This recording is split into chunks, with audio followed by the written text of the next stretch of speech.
Welcome back to the third half, everybody. Freddie, who have you got next? Tommy, our next guest is Denise Chaila.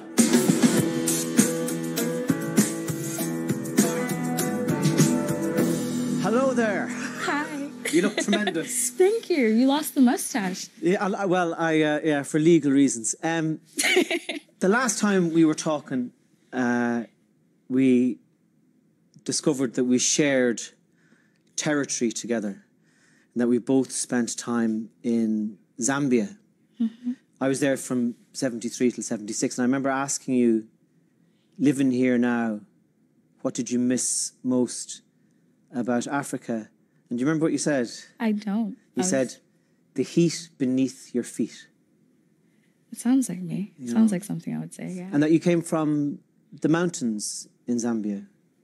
I came from Chikankata, which is like a quite like rural place. It's like coming from Mullingar, you know, in Mazabuka. Exactly like Mullingar, do you reckon? Or Absolutely. the statue of Joe Dolan in the centre of the town. Yeah, like it's kind of you know those like childhood memories that start to fade into kind of fog. I didn't have a notion of like geography or like placement when I was there. So if you ask me about there, like as an adult, it's like, yeah, from Mazabuka province, quite far from Lusaka, the capital city, you know, like with like a group of people who are really kind of so far away from the next city that like it takes organizing someone with a truck, you know, to sometimes go into the city and get your groceries and get like your real shopping done en masse as a community. Or at least when I was there, it did. And was it farming? Yeah, I come from farmers. What's the difference between an African farm and an Irish farm? I wouldn't know enough about an Irish farm to tell you. and I personally am not a farmer. I wouldn't know anything about that. So I'd love to get an image of the village that you came from. So how many people were living there?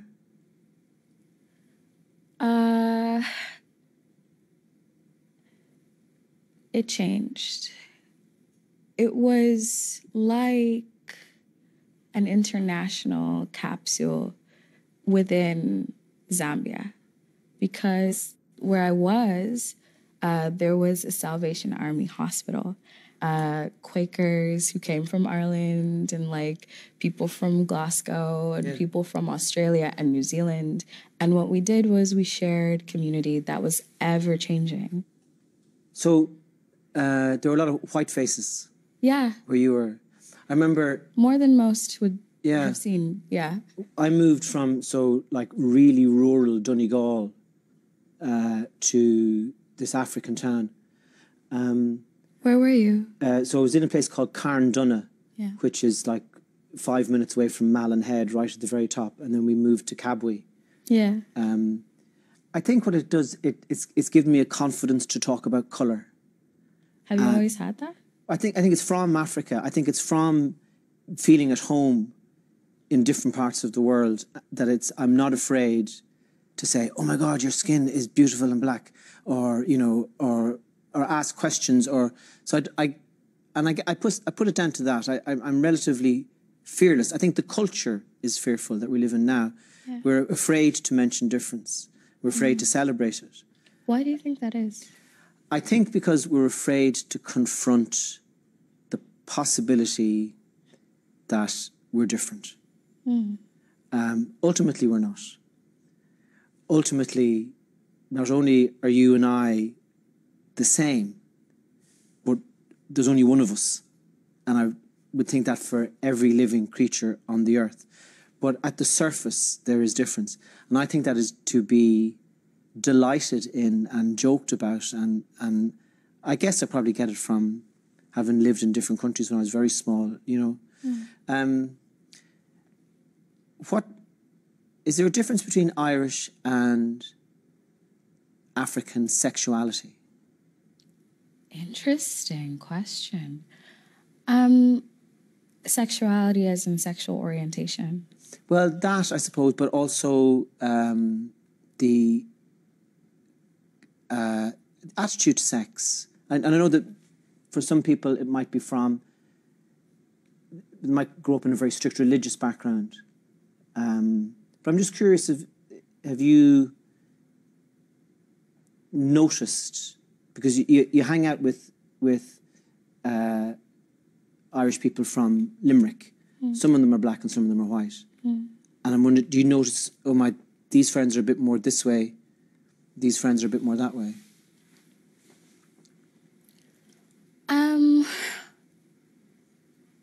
I've never thought about this concept in these terms before. I think that we both come from cultures we both have cultures that were wounded. And there's a conversation hiding underneath the surface of our skin about shame all the time. And the thing about sexuality is that we find it very difficult to access pleasure anyway, as people. And I think that, I always hesitate to speak on behalf of, grand sweeping cultures because, I don't know anything but where I'm from. I can only look out from where I'm standing. But I do see that, the way sexuality works out to me is always reflective of, how we are discussing shame. Because, I think generationally, I see more difference in the way we approach ourselves and our body than culturally. Not because there is more difference, but just because that's how I've been thinking. Do you think that me and you are from different generations? Yeah.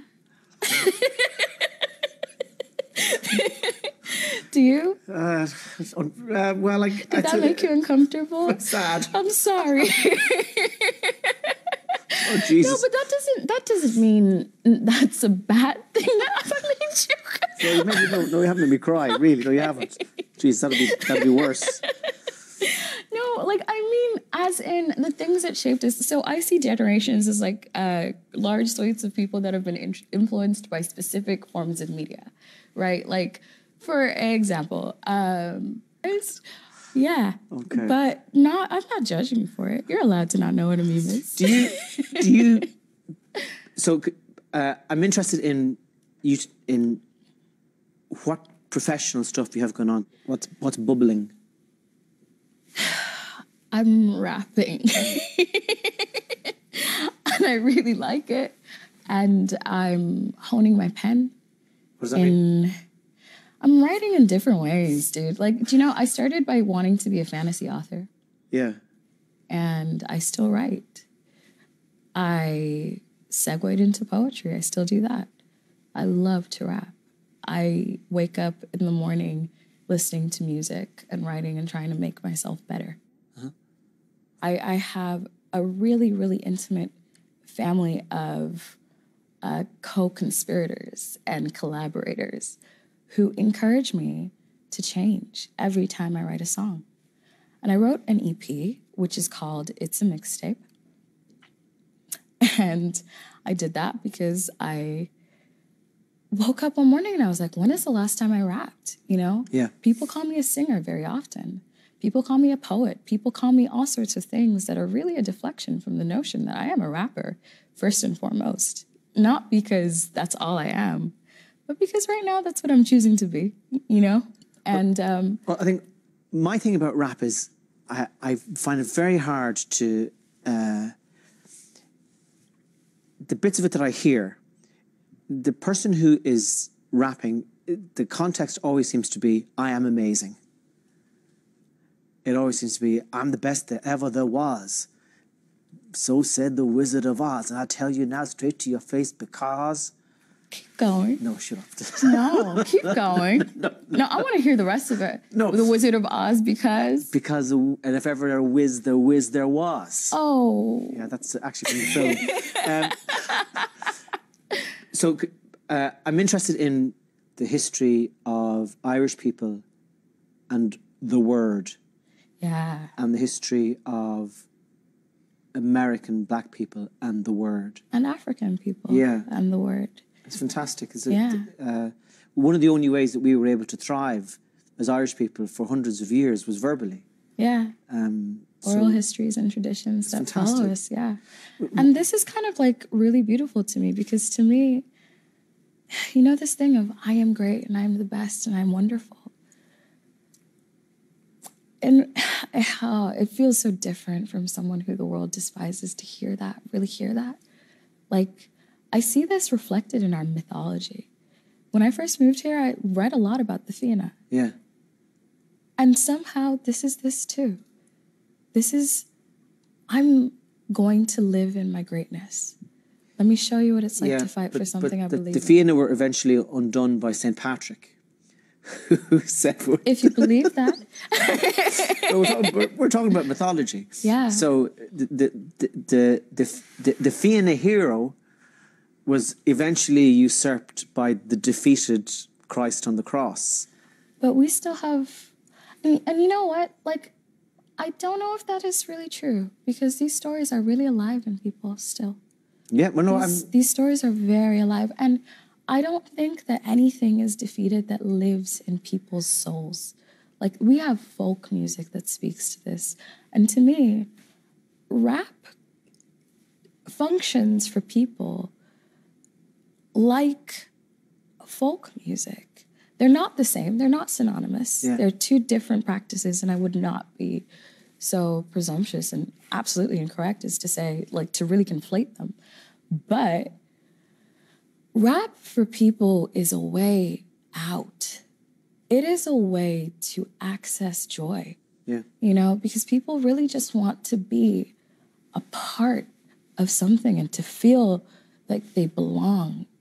And rap was created by people who were rejected, who came together, found their parents' disco records, and said, we can make a place to belong with each other. If no one else wants us, we belong together. And when I say this on record, like something I love about and loved about hip hop as a culture, which is different to rap as a genre, is that people were like married to this notion of truth, you know, like I will give you who I am uniquely and I will make it really, really sound good. I will make it sound amazing. I will take all of my quirks and all of my stories and my autobiographical mess. Yeah. And I will legitimize myself by making a myth of myself. And this is something really special. To wrap it up, so to speak. Oh, we're gonna stop talking. Yeah. Is there anything that you would like to sing or recite now? They warned me you would do this.